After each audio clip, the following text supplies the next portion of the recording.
الحمد لله الذي جعل الشمس والقمر بحسبان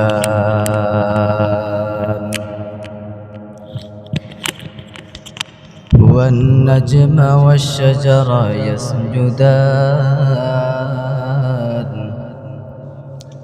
وفضل زمانا على زمان كما فضل مكانا على مكان وإنسانا على إنسان وأشهد أن لا إله إلا الله وحده لا شريك له لا ضد له ولا ند له ولا مثل له ونشهد أن سيدنا وسندنا وحبيب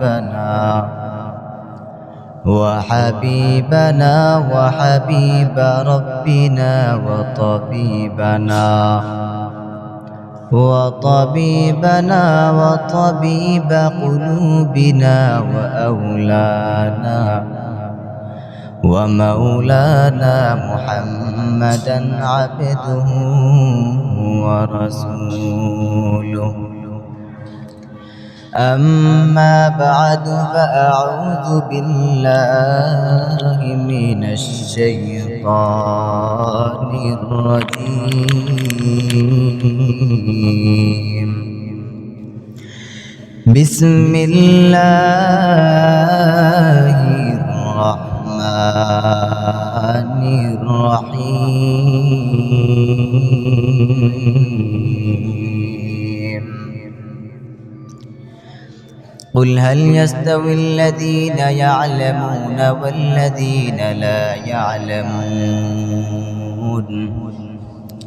إلى آخر الآية. قال النبي صلى الله عليه وسلم من أطاعني دخل الجنة ومن عصاني فقد أبى أو كما قال عليه الصلاة والسلام. صدق الله العظيم وصدق رسوله النبي الكريم ونحن على ذلك من الشاهدين والشاكرين والذاكرين والحمد لله رب العالمين.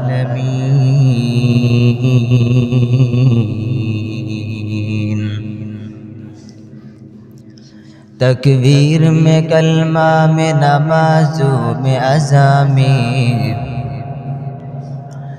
تکبیر میں کلمہ میں نمازوں میں اذامیں اے نام الہی سے ملا نام محمد اے نام الہی سے ملا نام محمد. اے بندہ خدا چاہوں گا ان کی ملاقات اے بندہ خدا چاہوں گا ان کی ملاقات. جلدی سے یا بیٹھے سن حضرت کی نصیحات جلدی سے یا بیٹھے سن حضرت کی نصیحات. توفیق سے ہوتی ہے یہ نعمت کی خزینہ توفیق سے ہوتی ہے یہ نعمت کی خزینہ. ہر مرد کی طاقت کے یاور ہے نشانہ ہر مرد کی طاقت کے یاور ہے نشانہ.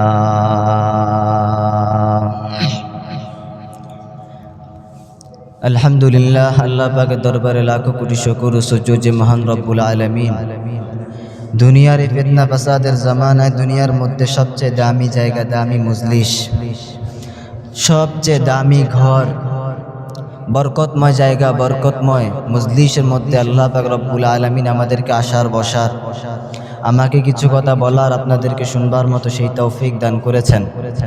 এই জন্য মহান রব্বুল আলামিন আল্লাহ পাকের দরবারে অন্তঃস্থল থেকে মন খুলে প্রাণ খুলে মোহাব্বতের সাথে এক আওয়াজে উচ্চকণ্ঠে কালিমাতুশ শুকর আদায় করি, বলি আলহামদুলিল্লাহ। উপস্থিত স্নেহের ছোট ভাই, সমবয়সী বন্ধুগণ, কলিজার টুকরা যুবক ভাইয়েরা ও মুরব্বী বাবাজিরা, মাইকের আওয়াজ শ্রবণরতা পর্দার আলে মা বোনেরা, ঐতিহ্যবাহী জামিয়া ইসলামিয়া দারুল উলুম আল মিকাত মাদ্রাসার খতমে কোরআন, খতমে বুখারী ও ইসলাহি মাহফিলের আজ মুফতি এই মজলিসে বুখারী শরীফের আখিরি দরস প্রদান করবেন ও তাকরীর পেশ করবেন এদেশের হাজার ও লাখো আলেমের উস্তাদুল আসাতিজা শাইখুল হাদিস আল্লামা আব্দুল কুদ্দুস দামাত বারকাতুহুম। এছাড়া অন্য বুজুর্গায়ে কেরাম আসবেন, আলোচনা করবেন, ইসলাহের উদ্দেশ্যে বয়ান করবেন। আমার প্রিয় উস্তাদ বিন্দু, ওনাদের ইচ্ছা, আকাঙ্ক্ষা, দোয়া এবং মেহনতে মা বাবা এবং শুভাকাঙ্ক্ষীদের একান্ত দোয়া ও আগ্রহের প্রতিফলন হিসাবে আল্লাহ পাক রব্বুল আলামিন এতটুকু সময়ের মধ্যে কিছু জায়গায় কথা বলার সুযোগ করে দেন। তবে আজকের এই যেখানে বসছি, এই মাদ্রাসা আমার ইলম অন্বেষণের সূচনা। আল্লাহ পাকের কাছে দোয়া করি আল্লাহ পাক রব্বুল আলামিন যেন শেষ পর্যন্ত এই দামি এবং দ্বীনি প্রতিষ্ঠানের সাথে জুড়ে থাকতে পারি। আল্লাহ পাক রব্বুল আলামিন সেই তৌফিক দান করেন। এখানে নুরানি নাজারা থেকে শুরু করে হিফজ, কিতাব বিভাগ, প্রত্যেকটা বিভাগের বা প্রত্যেকটা ক্লাসের শিক্ষক বিন্দু আমার উস্তাদ। সুতরাং এখানে বসে যাই বলি না কেন, ভয় বড় বেশি। লিকুল্লি শাইইন জিনাতুন ফিল ওয়ারা ওয়া জিনাতুল মারই তামামুল আদাবি আজ খুদা খা হিমে তৌফিক আদব বেআদব মাহরুম গাশত আজ ফজলে রা। এরপরও আমার শ্রদ্ধেয় উস্তাদ শ্রেতাজ শাইখুল হাদিস আল্লামা মুফতি সুলতান আহমদ দামাত বারকাতুহুম হুজুরের সম্মতিতে বসা আল্লাহ পাক রব্বুল আলামিন এই অল্প সময়ের মাঝে কিছু কথা বলার সেই সুযোগ তৌফিক দান করেন, সকলে বলি আমিন। আমি যে আয়াতে কারিমা তেলাওয়াত করেছি, আল্লাহ পাক রব্বুল আলামিন বলেন, কুল হাল ইয়াস্তাউিল্লাযীনা ইয়া'লামুনা ওয়াল্লাযীনা লা ইয়া'লামুন, বলুন যারা জানে এবং যারা জানে না তারা কি কখনো সমান হতে পারে? অর্থাৎ জ্ঞানী এবং অজ্ঞ ব্যক্তি কখনো এক হতে পারে না। জ্ঞানী এবং যারা অজ্ঞ তারা কখনো সমান হতে পারে না। কারণ জ্ঞানের বড় দাম, জ্ঞান ইলম, এটার এত দাম। ইলম যার মধ্যে থাকবে তাকেও আল্লাহ পাক রব্বুল আলামিন ইলমের বরকতে দামি বানায় দেয়। সুবহানাল্লাহ। ইলমে রায়ে জাজু করদন বেহিসাব خلق راداتن جواب باسواب حق ندارت دوست خلقا زر رد نستی خصلتے کے دیندار را। জ্ঞানী ব্যক্তি আর অজ্ঞ ব্যক্তি কখনো সমান হতে পারে না। এই জ্ঞানের মধ্যে মূল কয়েকটা জ্ঞান নিয়ে আমি কথা বলার চেষ্টা করব। মৌলিক 3 থেকে 4টা জ্ঞানের উপর। মূল জ্ঞানের মধ্যে মৌলিক 1 নম্বর জ্ঞান হলো আল্লাহ পাক রব্বুল আলামিনের পরিচয় জানা। জ্ঞানের মধ্যে 1 নম্বর মৌলিক জ্ঞান আল্লাহ পাক রব্বুল আলামিনের পরিচয় জানা। কেন? যেই বান্দা আল্লাহ পাক রব্বুল আলামিনের পরিচয় পাবে, ওই বান্দার জীবন থাকতে কখনো গুনাহের কাছে যাবে না। ওই বান্দা কখনো অন্যায় অপরাধের মধ্যে জড়াবে না। ওই বান্দা শরীয়তের বিধানের বাইরে চলবে না, শরীয়তের হুকুম অনুযায়ী জীবন যাপন করবে। কেন? বলে সে আল্লাহর পরিচয় পেয়ে গেছে। জ্ঞানের মধ্যে মৌলিক জ্ঞানের মাঝে দ্বিতীয় নম্বর মৌলিক জ্ঞান নবীজি সাল্লাল্লাহু আলাইহি ওয়াসাল্লামের পরিচয় লাভ করা। যেই বান্দা নবীজি সাল্লাল্লাহু আলাইহি ওয়াসাল্লামের পরিচয় পাবে, যেই বান্দা নবীজি সাল্লাল্লাহু আলাইহি ওয়াসাল্লামকে চিনবে, ওই বান্দা সারা জীবনটা গোটা জিন্দেগিটা নবীজি সাল্লাল্লাহু আলাইহি ওয়াসাল্লামের আদর্শবান করে গড়ে তুলবে। কিভাবে? বলে বান্দা রাস্তা দিয়ে হাঁটবে, চিন্তা করবে আমার নবী সাল্লাল্লাহু আলাইহি ওয়াসাল্লাম কিভাবে রাস্তা দিয়ে হাঁটতেন, আমিও সেইভাবে রাস্তা দিয়ে হাঁটবো। আমার নবী কিভাবে মানুষের সাথে কথা বলতেন, আমিও সেইভাবে মানুষের সাথে ব্যবহার করব, কথা বলবো। বান্দা খাবারের মাঝে গিয়েও চিন্তা করবে আমার নবী কিভাবে খাবার খাইতেন, আমিও সেইভাবে খাবার খাবো। ঘুমের মাঝেও বান্দা চিন্তা করবে আমার নবী ঘুমাতেন কিভাবে, আমিও সেইভাবে ঘুমাবো। ঘুমের আগে নবী সাল্লাল্লাহু আলাইহি ওয়াসাল্লামের সুন্নাত অনুযায়ী শুবে, নবী সাল্লাল্লাহু আলাইহি ওয়াসাল্লামের সুন্নাত অনুযায়ী শয়ন করবে, ঘুমাবে। বান্দার প্রতিটা কাজ, প্রতিটা চলনে বলনে শয়নে স্বপনে একমাত্র নবী সাল্লাল্লাহু আলাইহি ওয়াসাল্লামের আদর্শ লালন করবে। কেন? কারণ বান্দা নবী সাল্লাল্লাহু আলাইহি ওয়াসাল্লামের আদর্শ এবং নবী সাল্লাল্লাহু আলাইহি ওয়াসাল্লামের পরিচয় পেয়ে গেছে। আর নবীজি সাল্লাল্লাহু আলাইহি ওয়াসাল্লামকে যারা মানবে তাদের ব্যাপারে হাদিস নবীজি সাল্লাল্লাহু আলাইহি ওয়াসাল্লাম বলেন, মান আতানি দাখালাল জান্নাতা ওয়া মান আসানি ফাকাদ আবা। মান আতানি, যারা আমাকে অনুসরণ করবে, যারা আমাকে মানবে, দাখালাল জান্নাহ, তারা জান্নাতে প্রবেশ করবে। মান আতানি দাখালাল জান্নাহ, যারা নবীজিকে মানবে, নবীজির সুন্নাত মানবে, তারা জান্নাতে যাবে। যারা নবীজিকে মানবে তারাই শুধুমাত্র কেবলমাত্র জান্নাতে যাবে।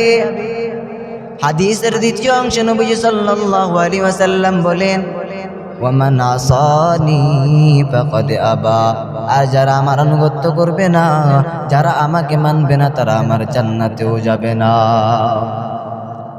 তো কুজায়ে সুন্নতে আহমদ কুজাবা মুহাম্মদ কৈবুতন সোহবত তোরা কার শয়তা মি কুনিনা মতওয়ালি করওয়ালি নস্তলানত ফরওয়ালি। মৌলিক জ্ঞানের মধ্যে এক নম্বর জ্ঞান হলো আল্লাহ পাক রব্বুল আলামিনকে চেনা। দুই নম্বর জ্ঞান হলো নবীজি সাল্লাল্লাহু আলাইহি ওয়াসাল্লামকে চেনা। তিন নম্বর জ্ঞান হলো তিন নম্বর জ্ঞান হলো হালাল হারাম সম্পর্কে জ্ঞান রাখা, ধারণা রাখা। হালাল হারাম সম্পর্কে যে বান্দার মাঝে জ্ঞান থাকবে, ইলম থাকবে, এই বান্দা কোনোদিন হারামের পথে চলবে না, বরং হালাল ভাবে জীবন যাপন করার চেষ্টা করবে। এই জন্য মৌলিক জ্ঞানের মধ্যে 3 নম্বর জ্ঞান হলো হালাল হারামের জ্ঞান অর্জন করা। 4 নম্বর জ্ঞান হলো পরকালের প্রস্তুতি নিয়ে রাখা। 1 নম্বর জ্ঞান আল্লাহ পাক রব্বুল আলামিনকে চেনা। 2 নম্বর জ্ঞান নবী সাল্লাল্লাহু আলাইহি ওয়াসাল্লামকে চেনা। 3 নম্বর জ্ঞান হালাল হারাম সম্পর্কে জানা। 4 নম্বর জ্ঞান হলো আখিরাতের প্রস্তুতি নেওয়া। আখিরাতের প্রস্তুতি কিভাবে নিবে? আল্লাহ পাক রব্বুল আলামিন কোরআনের মধ্যে বলেন, ইয়া আইয়ুহাল্লাযীনা আমানুত্তাকুল্লাহা হাক্কা তুকাতিহি ওয়া লা তামুতুন্না ইল্লা ওয়া আনতুম মুসলিমুন।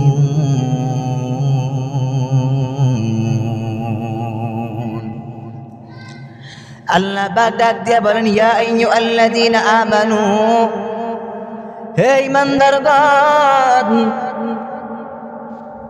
আমানুত্তাকুল্লাহ, আল্লাহকে ভয় করো। হাক্কা তুকাতিহি, ভয় করার মতো করো, হক আদায় করে ভয় করো। হক আদায় করে যদি আল্লাহকে ভয় করতে পারো কি লাভ হবে? আল্লাহ পাক কোরআনের আরেক আয়াতের মধ্যে বলেন, ওয়ালিমান খাফা মাকামা রাব্বিহি জান্নাতান। যদি কোনো বান্দা হক আদায় করে আল্লাহকে ভয় করতে পারে, ওই বান্দার জন্য ওয়ালিমান খাফা মাকামা রাব্বিহি জান্নাতান, পরকালে ওই বান্দার জন্য 2টা জান্নাত রাখা হয়েছে। তবে শর্ত হলো আল্লাহ পাক রব্বুল আলামিনকে ভয় করে জীবন পরিচালনা করা লাগবে। हर के दारत खौफे हक़दर दिल मदद जन्नतुल मअवाद हद उरा मकाम जुज़्ब हक़ जी जे मखाज इंसु जागा जहल उआ मस्त दर जुमला जहा। যেই বান্দা আল্লাহ পাক রব্বুল আলামিনকে ভয় করে চলবে, এই বান্দাও কোনোদিন গুনার কাছে যাবে না, জীবন থাকতে কখনো গুনার কাছে যাবে না, জীবন থাকতে কখনো এক ওয়াক্ত নামাজ বান্দা ছাড়বে না, জীবন থাকতে একটা মিথ্যা কথা বলবে না, জীবন থাকতে বান্দা গীবতের মতো এত বড় কবিরা গুনাহ করবে না। কিন্তু আজকে আমাদের আখিরাতের প্রস্তুতি নাই, আল্লাহর পরিচয় আমরা পাই নাই, নবীর পরিচয় পাই নাই। এই জন্য আজকে আমাদের সমাজে আমাদের কাছে গীবত পরিণত হয়েছে গীবাতে। গীবত আজকে আমাদের কাছে গীবাতে পরিণত হয়েছে। ভাই ভাইয়ের ব্যাপারে গীবত করে, বোন বোনের ব্যাপারে গীবত করে, সন্তান মা বাবার ব্যাপারে গীবত করে, মা বাবা সন্তানের ব্যাপারে গীবত করে, ছাত্ররা ওস্তাদের ব্যাপারে গীবত করে। গীবত এত বড় কবিরা গুনাহ। এই গীবতের ব্যাপারে গীবত কবিরা গুনাহ, এটার মধ্যে কোনো মতানৈক্য নাই, মতপার্থক্য নাই।